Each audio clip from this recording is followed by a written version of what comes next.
Want justice কিংবা দেশটা কারো বাপের না, তুমি কে আমি কে বিকল্প বিকল্প।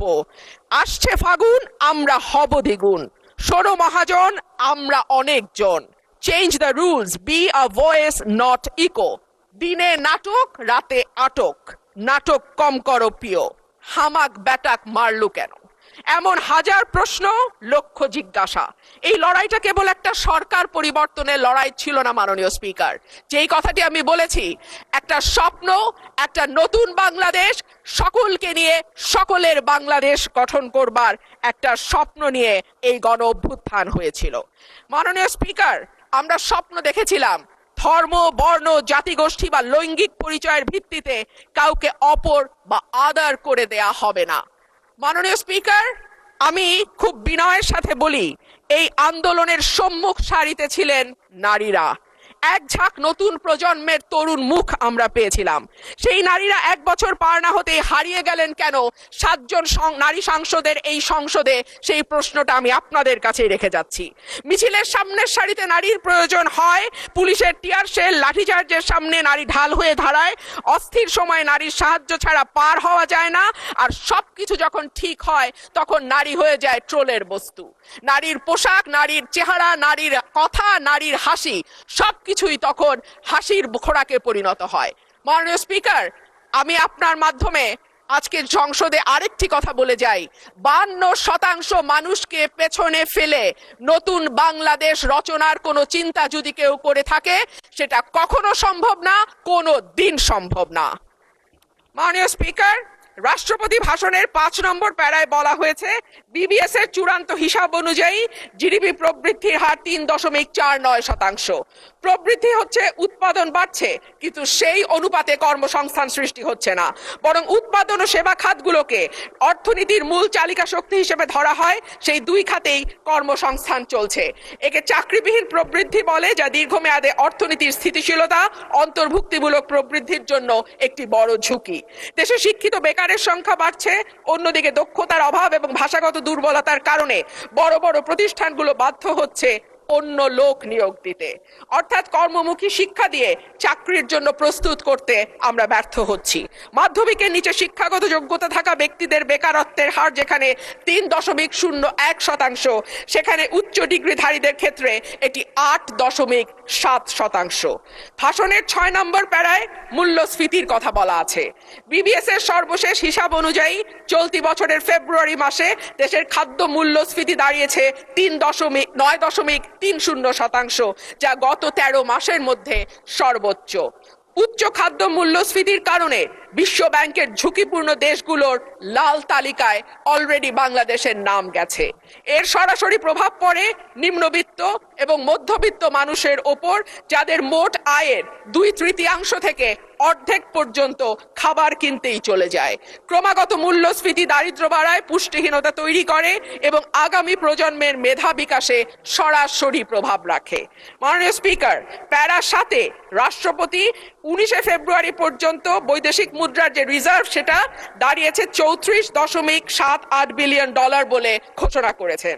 এই বৈদেশিক মুদ্রা আয়ের প্রধান খাত হলো পোশাক রপ্তানি। এরপর আছে প্রায় 1 কোটি প্রবাসীর পাঠানো রেমিটেন্স, বৈদেশিক ঋণ, ফরেন ডিরেক্ট ইনভেস্টমেন্ট বা এফডিআই, বৈদেশিক অনুদান ইত্যাদি। একক শিল্প হিসেবে তৈরি পোশাক খাতের উপর অতিরিক্ত নির্ভরতা, বৈদেশিক ঋণ বেড়ে $113.51 বিলিয়ন হওয়া, এফডিআই এর ক্রমাবনমন ইত্যাদিকে মোকাবেলা করতে হলে রফতানি পণ্যের বহুমুখীকরণ, বিনিয়োগ বান্ধব পরিবেশ তৈরি, বিদেশে দক্ষ শ্রমশক্তি প্রেরণের কোনো বিকল্প নাই। সম্প্রতি সিপিডির সম্মানীয় ফেলো প্রফেসর মোস্তাফিজুর রহমান বলেন, ভবিষ্যতে ঋণ পরিশোধের চাপ আরো বাড়বে, তাই এখন থেকেই আয় বাড়ানোর দিকে নজর দিতে হবে। রপ্তানি ও প্রবাসী আয়ের প্রবাহ শক্ত না হলে এই চাপ সামাল দেয়া সত্যিই কঠিন। পাশাপাশি হুন্ডি ও অর্থ পাচার বন্ধে কঠোর ব্যবস্থা নেওয়ার কথা বলা হয়েছে। গত 15 বছরে দেশ থেকে যে বিপুল পরিমাণ টাকা পাচার হয়েছে, যার পরিমাণ কেন্দ্রীয় ব্যাংকের হিসাব মতে $23,400 কোটি, সেটি ফেরত আনা না গেলে কিংবা ব্যাংক খাতে থাকা 6 লক্ষ কোটি টাকার খেলাপি ঋণের পরিমাণ কমিয়ে আনা না গেলে অর্থনীতির পুনরুদ্ধারের কোনো পরিকল্পনাই কাজে কাজে আসবে না। পাচারকৃত টাকার 75% যায় ওভার অ্যান্ড আন্ডার ইনভয়েসিং এর মাধ্যমে। গত 10 বছরে এই ওভার অ্যান্ড আন্ডার ইনভয়েসিং এর মাধ্যমে পাচার হয়েছে $68 বিলিয়ন। সুতরাং এই মিথ্যা ইনভয়েসিং বন্ধ করা না গেলে টাকা পাচারও বন্ধ সম্ভব নয়। মাননীয় স্পিকার, রাষ্ট্রপতি তার ভাষণে বাংলাদেশ ব্যাংক, রাষ্ট্রায়ত্ত ও বেসরকারি ব্যাংক, বীমা, আর্থিক প্রতিষ্ঠান ও পুঁজিবাজারের সঙ্গে সমন্বয়ের মাধ্যমে সার্বিক তদারকি, উন্নতকরণ, আমানতকারীদের সুরক্ষা নিশ্চিত, খেলাপি ঋণ হ্রাসে গুরুত্ব দেওয়ার কথা বলেছেন। যে কোনো দেশে কেন্দ্রীয় ব্যাংক হলো আর্থিক প্রতিষ্ঠানের নিয়ন্ত্রক সংস্থা। এটি সরকারের ব্যাংক হিসেবে কাজ করে। দক্ষিণ এশিয়ার দেশগুলোর দিকে তাকালে দেখা যায় কেন্দ্রীয় ব্যাংকে প্রিন্সটন বা ক্যালিফোর্নিয়া থেকে পিএইচডি করা উচ্চ ডিগ্রিধারী মানুষজন, অভিজ্ঞতা সম্পন্ন লোকজন নিয়োগ পেয়েছেন। অন্যদিকে বাংলাদেশে নতুন সরকার গঠনের পর যিনি নিয়োগ পেয়েছেন তিনি হলেন বিএনপির নির্বাচন পরিচালনা কমিটির সদস্য এবং একজন সোয়েটার ফ্যাক্টরির এমডি। মাননীয় স্পিকার, আমি আপনাকে অনুরোধ করব আমার সময় 2 মিনিট বাড়িয়ে দিতে। মাননীয় স্পিকার, একই ঘটনা আমরা বিশ্ববিদ্যালয়ের উপাচার্য নিয়োগের ক্ষেত্রেও দেখেছি। সবগুলো বিশ্ববিদ্যালয়ে দলীয় ভিসি, প্রভিসি নিয়োগ দেওয়া হয়েছে। দল করা দূষণীয় কিছু নয়, কিন্তু দল না করলে যদি নিয়োগ না হয় সেটা দুর্ভাগ্যজনক। দলদাস শিক্ষকদের হাতে। ধন্যবাদ মাননীয় সদস্য। মাননীয় চিফ হুইপের অনুরোধে অলরেডি আপনাকে আজকের দিনের মধ্যে সর্বোচ্চ সময় দেয়া হয়েছে 10 মিনিট। আপনার বক্তব্যের ফ্লো যেন ঠিক থাকে সেজন্য টানা 10 মিনিট দেয়া হয়েছে। মাননীয় সদস্য, আপনাকে অসংখ্য ধন্যবাদ। আমাদের মাননীয় সদস্য,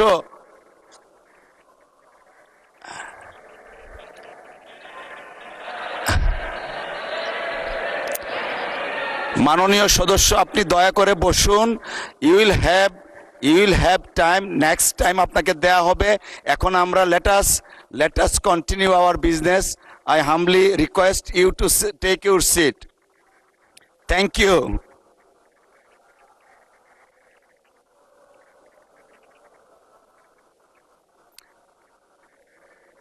উনি তো স্বতন্ত্র। আচ্ছা, ঠিক আছে, 1 মিনিট দেওয়া হলো আপনাকে। মাননীয় স্পিকার, আপনাকে অসংখ্য ধন্যবাদ। মাননীয় স্পিকার, রাষ্ট্রপতির ভাষণে উঠে এসেছে অলিগার্কিক কাঠামো ভেঙে জনগণের অংশগ্রহণ নিশ্চিত করা, বিনিয়োগ নির্ভর অর্থনীতি তৈরি করা। আশা করব আগামীতে সালমানের জায়গায় সাইফুর এসে বসবে না। আশা করব বিনিয়োগ বান্ধব পরিবেশ তখনই হবে যখন আমরা আমলাতান্ত্রিক জটিলতা কমিয়ে বিদ্যুৎ, গ্যাসের নিরবচ্ছিন্ন সরবরাহ নিশ্চিত করতে পারবো, ঘুষ দুর্নীতি কমিয়ে একটা ওয়ান স্টপ সার্ভিসের ব্যবস্থা করতে পারবো। পাতানো নির্বাচন বলতেই 14, 18, 24-এর কথা আসে মাননীয় স্পিকার, কিন্তু গত কয়েকদিন আগে পত্রিকায় যেটা স্পষ্টভাবে এসছে 2008 সালের নির্বাচন মাননীয় স্পিকার, সেটিও কোনো নিরপেক্ষ নির্বাচন ছিল না। 2008 সালের নির্বাচনেও একরকম পাতানো খেলা এবং ভেতরের নানান নকশার মাধ্যমে এক দলকে একেবারে ব্রুট মেজরিটি দিয়ে সংসদে আনা। ধন্যবাদ মাননীয় সদস্য।